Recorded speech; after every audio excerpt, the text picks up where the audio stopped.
Hello everyone. Class 10th 2026 के exam में ये वाला सवाल हर सेट में पूछा गया है। और क्वेश्चन देख के सबसे पहला बात कि परेशान नहीं होना है, क्योंकि क्वेश्चन उतना हाइप क्रिएट नहीं कर सकता है जितना आप हाइप क्रिएट कर दिए थे। हम ऐसा इसलिए बोल रहे हैं, बहुत सारे बच्चे बोल रहे थे सर कि ये प्रॉब्लम कर दिया है, बट क्वेश्चन वाकई में बहुत सिंपल है। अब देखिए क्वेश्चन को कैसे सिंप्लीफाई किया जाएगा। Let's talk about the question. हमारे पास में जो डायग्राम दिया गया है, क्या बोला गया है? In the given figure T P and T Q are the tangent to a circle with centre M. ठीक है, सेंटर एम है, इस सर्कल का टेंजेंट बोला गया है यहाँ पर।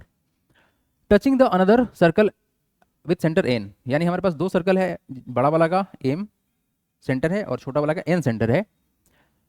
Eight A and B, A और बी पर, ठीक है जी, respectively it is given that M Q बराबर 13। अच्छा, ये रहा एम क्यू 13 के बराबर है, right. N B equal to 8। Sir N B जो लेंथ है हमारा यहाँ से यहाँ 8 सेंटीमीटर के बराबर है।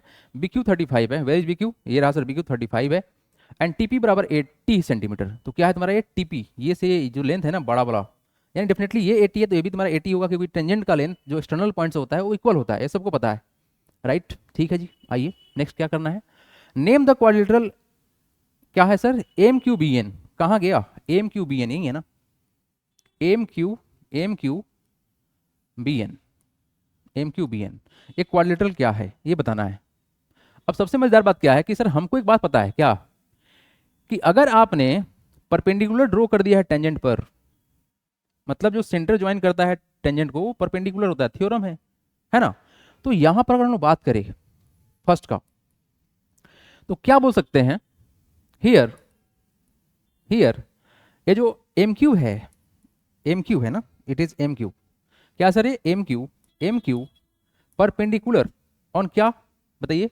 ऑन क्यू टी बोल सकते हैं। एंड यहाँ जो एन बी है, एन बी जो है वो भी क्या है सर? ये भी परपेंडिकुलर है किस पर? क्यू टी पर, है ना। सो बोल सकते हैं क्या, बोल सकते हैं क्या कि सर एम क्यू जो होगा, ये जो एम क्यू होगा वो पैरेलल हो जाएगा किसके? किसके पैरेलल हो जाएगा? तो ये हो जाएगा एन बी के पैरेलल। ऐसा क्यों हो गया भाई? अरे भाई साहब, दो चीज अगर परपेंडिकुलर है किसी दो लाइन के बीच में, तो डेफिनेटली कैसा होगा? पैरेलल ही होगा। परपेंडिकुलर तो स्ट्रेट ही होगा ना, ऐसा तो होगा नहीं कि आप इसको आगे बढ़ाओ या नीचे की तरफ बढ़ाओ तो कहीं मिल जाएगा, नहीं नहीं मिलने वाला है, क्योंकि ये परपेंडिकुलर है। तो अगर ऐसा कोई भी फिगर, कोई भी क्वाड्रिलेटरल हो जिसका at least one pair of side एक पैरेलल हो जाता है, तो क्या होगा? वो ट्रेपेजियम होगा। तो बोल सकते हैं क्या? देयरफॉर क्या चीज? देयरफॉर क्वाड्रिलेटरल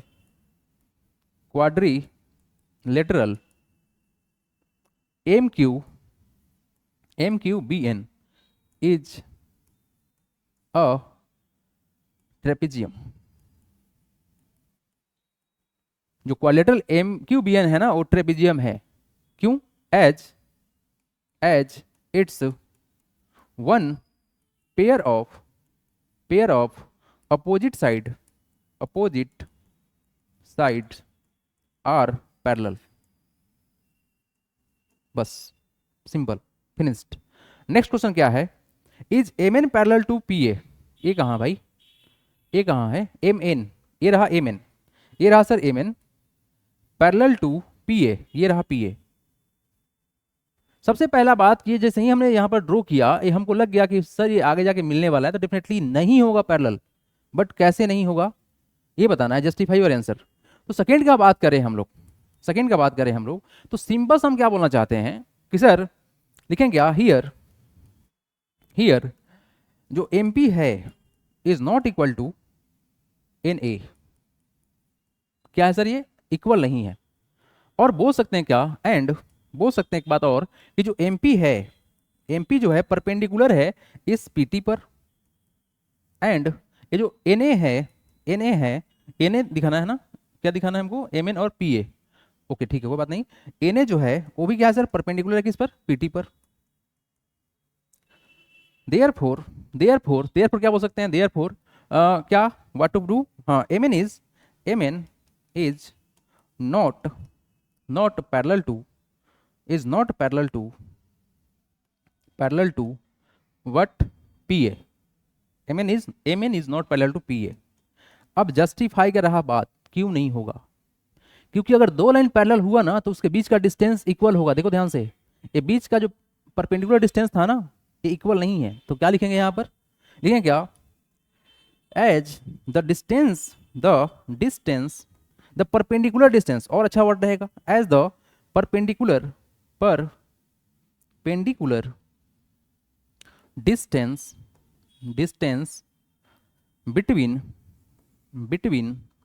क्या, एम एन एंड पी ए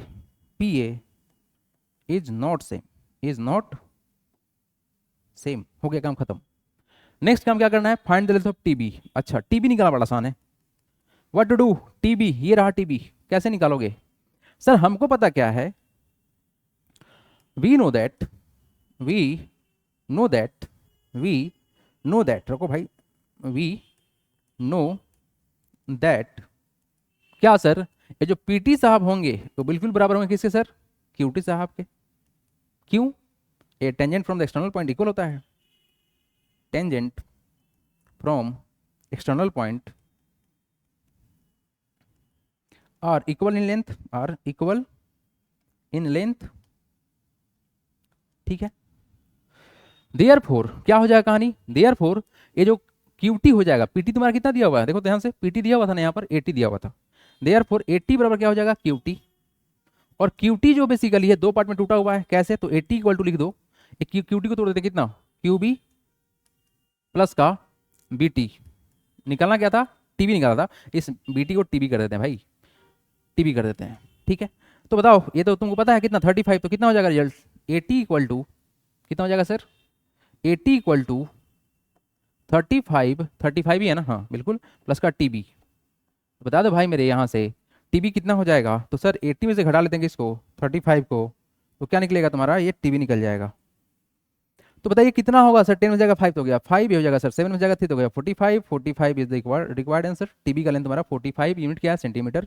चलो जी खत्म कहानी। नेक्स्ट क्या है, find the length of M N साहब कहाँ गए, ये रहा एम एन।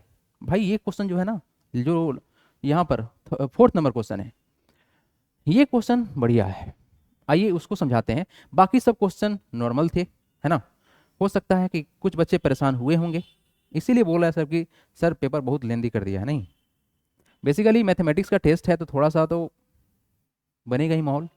फिलहाल के लिए फाइंड क्या करना है, हमको निकालना है एम एन। अब देखो ध्यान से, आपसे कुछ बहुत ही इंटरेस्टिंग बात करेंगे। ये क्वेश्चन को आसान कर दिया गया है क्योंकि यहाँ पर ड्रॉ कर दिया गया है फिगर को। आप इस बात को बताओ कि अगर हम इस बात को समझे सर कि यहाँ पर ये जो लेंथ है सर, परपेंडिकुलर लेंथ 8 है, ठीक, यहाँ पर सर ये भी परपेंडिकुलर है, लेकिन यहाँ से ऐसे ड्रॉ किया गया है कि यहाँ भी तुम्हारा क्या बन गया है, 90 बन गया है, मतलब ये परपेंडिकुलर ही है। अब ध्यान से देखा जाए सर, ये भी 90 है, ये भी 90 है और ये भी 90 है, तो 100% भी क्या होगा तुम्हारा 90, क्योंकि क्वाड्रिलेटरल का ऑल एंगल का सम कितना होगा 360। तो सर यहाँ पर 90, यहाँ पर 90, यहाँ पर 90, तो ऑटोमेटिक ये क्या होगा तुम्हारा 90। ऐसे बन गया रेक्टेंगल। अगर ये 8 है तो भी तुम्हारा क्या होगा 8 होगा, अगर ये 35 है तुम्हारा कितना होगा 35 होगा। अंडरस्टूड, क्योंकि रेक्टेंगल का अपोजिट कैसा होता है, इक्वल होता है, ठीक है। अब ये पूरा लेंथ तुम्हारा कितना था, जल्दी बताओ, 13 था, कितना होगा तुम्हारा 5। तो ये जो एम एन होगा किसके बराबर होगा, एम एन क्या होगा सर, तो देखा जाए सर क्या यहाँ पर कि सर यहाँ पर तो राइट एंगल है, तो क्या होगा कहानी यहाँ पर, ये जो हम लोग का हाइपोटेन्यूज होगा, एक राइट एंगल ट्रेंगल है, बेसिकली क्या है तुम्हारा, ये एक राइट एंगल ट्रेंगल है। कुछ देखो फिगर ऐसा है, यहाँ पे 90 है, ये तुम्हारा 35 है, ये तुम्हारा कितना हो गया 5, कैसे, पूरा लेंथ 13 था, ये 8 था, रेक्टेंगल होने के कारण से ये भी तुम्हारा 8 हो जाएगा, तो बच्चा 5, 8 5 13। तो हाइपोटेन्यूज क्या होता है बता दो जल्दी से, ये रूट अंडर होता है पी स्क्वायर प्लस का बी स्क्वायर। तो क्या करेंगे, परपेंडिकुलर कितना है तुम्हारा सर 5 का स्क्वायर प्लस बेस बोल दो इसको भाई 35, तो बताओ जल्दी से कितना होगा, रूट अंडर 5 का स्क्वायर 25 प्लस का ये कितना होगा 25 और 3 4 जा 12, ठीक है। इस जोड़ने पर कितना रिजल्ट आएगा, ये हो जाएगा सर कितना 1250। 1250 क्या होता है, ये होता है सर 625 का डबल, 625 मल्टीप्लाई बाई 2 हो जाएगा, तो हो जाएगा 1250। बिल्कुल सही बात है, 625 क्या होगा 25 का स्क्वायर होगा, तब 25√2, यूनिट क्या लगाओगे सेंटीमीटर। ये आ गया आपका A4 आंसर। कहीं नहीं बोला गया रूट का वैल्यू मतलब √2 का वैल्यू डालना है, तो डालेंगे भी नहीं, छोड़ देंगे। तो ये है इसका कंप्लीट सोल्यूशन। अगर आपको वीडियो अच्छा लगा हो तो वीडियो को लाइक कर लीजिए, चैनल को सब्सक्राइब कर लीजिए। मिलते हैं अगले वीडियो में, तब तक के लिए टेक केयर, जय Hind, God bless you all.